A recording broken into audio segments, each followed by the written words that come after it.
नमस्कार। GS prime के daily current affairs में आपका स्वागत है। चलिए शुरू करते हैं आज का सेशन।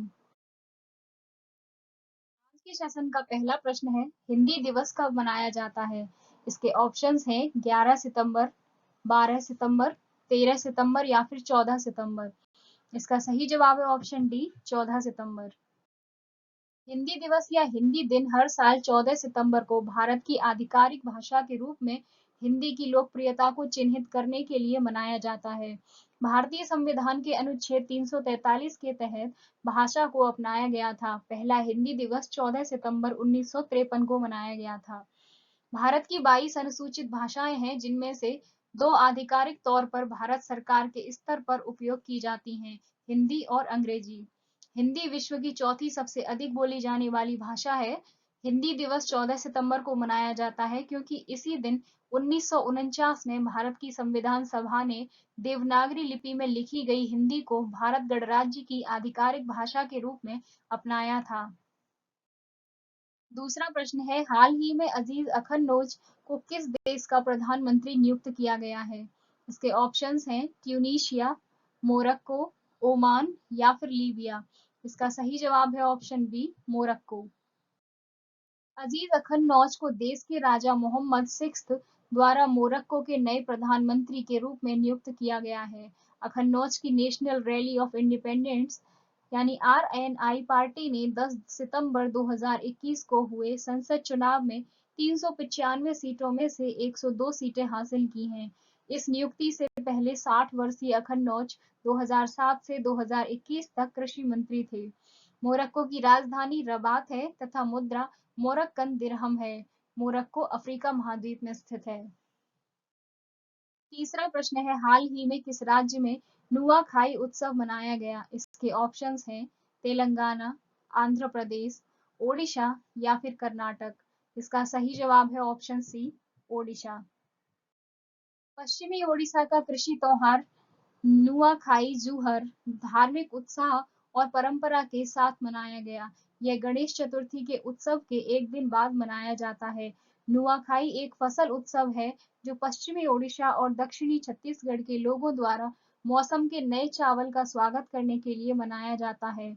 नुआ का अर्थ है नया और खाई का अर्थ है भोजन। नुआखाई का त्योहार किसानों द्वारा नए कटे हुए भोजन का जश्न मनाने का त्योहार है। ओडिशा के मुख्यमंत्री नवीन पटनायक और राज्यपाल गणेशी लाल हैं। चौथा प्रश्न है, पीएम कुसुम योजना किस मंत्रालय से संबंधित है? इसके ऑप्शंस हैं वित्त मंत्रालय, रेल मंत्रालय, नवीन एवं नवीकरणीय ऊर्जा मंत्रालय या इनमें से कोई नहीं। इसका सही जवाब है ऑप्शन सी, नवीन एवं नवीकरणीय ऊर्जा मंत्रालय। केंद्रीय नवीन और नवीकरणीय ऊर्जा मंत्रालय के आंकड़ों के अनुसार प्रधानमंत्री किसान ऊर्जा सुरक्षा एवं उत्थान महाभियान यानी पीएम कुसुम के तहत ऑफ ग्रिड सौर पंपों की स्थापना के मामले में हरियाणा देश के अन्य सभी राज्यों में शीर्ष पर है। हरियाणा ने वर्ष 2020-21 के लिए स्वीकृत 15,000 पंपों के मुकाबले 14,418 पंप स्थापित किए हैं। हरियाणा को वर्ष 2020-21 के लिए कुल 520 करोड़ रुपए की लागत से 15,000 पंपों का लक्ष्य दिया गया था। चलिए जानते हैं पीएम कुसुम योजना के विषय में। केंद्र प्रायोजित पीएम कुसुम योजना 2019 में 20 lakh stand alone solar pump स्थापित करने के लक्ष्य के साथ शुरू की गई थी। इस योजना के तहत किसानों को पंप की लागत का 40% वहन करना पड़ता है, जबकि केंद्र और राज्य सरकारें 10 एचपी तक की क्षमता वाले सौर पंपों के लिए शेष 60% सब्सिडी देती हैं। हालांकि हरियाणा और कुछ अन्य राज्यों ने सब्सिडी पर अतिरिक्त टॉप अप प्रदान किया है, जिससे किसान की हिस्सेदारी 25% से कम हो गई है। पांचवा प्रश्न है, हाल ही में बाजरा मिशन किस राज्य सरकार द्वारा शुरू किया गया?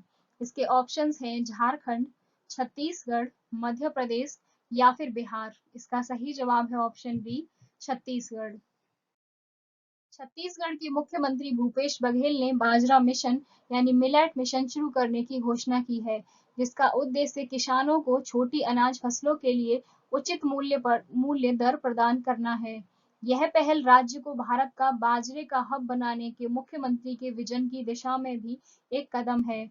मिशन को लागू करने के लिए राज्य सरकार ने भारतीय बाजरा अनुसंधान संस्थान यानी Indian institute of millet research IIMR Hyderabad और राज्य के 14 जिलों के कलेक्टरों के साथ एक समझौता ज्ञापन पर हस्ताक्षर किए हैं। बाजरा मिशन के तहत किसानों को अन्य महत्वपूर्ण लाभों में बाजरा के लिए इनपुट सहायता, खरीद व्यवस्था, फसलों के प्रसंस्करण में किसानों की सहायता करना और यह सुनिश्चित करना शामिल है कि किसानों को विशेषज्ञों की विशेषज्ञता का लाभ मिले। छत्तीसगढ़ के मुख्यमंत्री भूपेश बघेल हैं तथा राज्यपाल अनुसुईया उइके हैं। छठवां प्रश्न है, हाल ही में पूर्व केंद्रीय मंत्री ऑस्कर फर्नांडिस का निधन हो गया, वह इस पार्टी के नेता थे। इसके ऑप्शंस हैं भारतीय जनता पार्टी, भारतीय राष्ट्रीय कांग्रेस, बसपा या फिर सपा। इसका सही जवाब है ऑप्शन बी, भारतीय राष्ट्रीय कांग्रेस। सातवां प्रश्न है, human rights and terrorism in India पुस्तक के लेखक कौन हैं? इसके ऑप्शंस हैं शशि थरूर, सुब्रमण्यम स्वामी, प्रशांत भूषण या फिर वेंकैया नायडू। इसका सही जवाब है ऑप्शन बी, सुब्रमण्यम स्वामी। भाजपा सांसद सुब्रमण्यम स्वामी द्वारा लिखित एक पुस्तक का शीर्षक human rights and terrorism in India है। उन्होंने human rights and terrorism in India नामक एक पुस्तक प्रकाशित की है जो बताती है कि कैसे आतंकवाद का मुकाबला उच्च प्रतिबंधों के भीतर मानव और मौलिक अधिकारों के साथ किया जा सकता है, जिन्हें संविधान द्वारा अनुमत और सर्वोच्च न्यायालय द्वारा बरकरार रखा गया है। इस अध्ययन की यह थीसिस है कि आतंकवाद को रोकने के लिए भारत को एक राष्ट्र के रूप में पहचान की अवधारणा को बढ़ावा देना चाहिए। 1999 में अफगानिस्तान के कंधार में अपहृत इंडियन एयरलाइंस के यात्रियों के बदले में 3 खूंखार आतंकवादियों की रिहाई भारत के आधुनिक इतिहास में आतंकवादियों के लिए सबसे खराब आत्मसमर्पण यानी वर्स्ट कैपिटुलेशन है। आठवां प्रश्न है, हाल ही में किसे T20 वर्ल्ड कप के लिए भारतीय टीम का मेंटर नियुक्त किया गया है? इसके ऑप्शंस हैं सुनील गावस्कर, महेंद्र सिंह धोनी, कपिल देव या फिर अनिल कुंबले। इसका सही जवाब है option B, Mahendra Singh Dhoni. BCCI ने घोषणा नागरिक उड्डयन मंत्री ज्योतिरादित्य सिंधिया ने तेलंगाना में अपनी तरह की पहली मेडिसिन फ्रॉम द स्काई परियोजना शुरू की है। परियोजना का उद्देश्य ड्रोन का उपयोग करके टीकों और अन्य आवश्यक उत्पादों को दूर दराज के क्षेत्रों में पहुंचाना है। Medicine from the sky project को पायलट आधार पर तेलंगाना के 16 ग्रीन जोन में किया जाएगा और बाद में डेटा के आधार पर इसे राष्ट्रीय स्तर पर बढ़ाया जाएगा। इस मेडिसिन फ्रॉम द स्काई परियोजना को 16 हरित क्षेत्रों में प्रयोग किया जाएगा। 3 महीने के लिए डेटा का विश्लेषण किया जाएगा। स्वास्थ्य मंत्रालय के साथ साथ आईटी मंत्रालय, राज्य सरकार और केंद्र सरकार डेटा का विश्लेषण करेंगे और पूरे देश के लिए एक मॉडल बनाएंगे।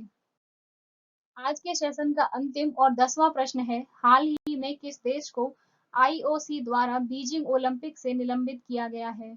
इसके ऑप्शंस हैं नॉर्वे, उत्तर कोरिया, दक्षिण कोरिया या फिर चीन। इसका सही जवाब है ऑप्शन बी, उत्तर कोरिया।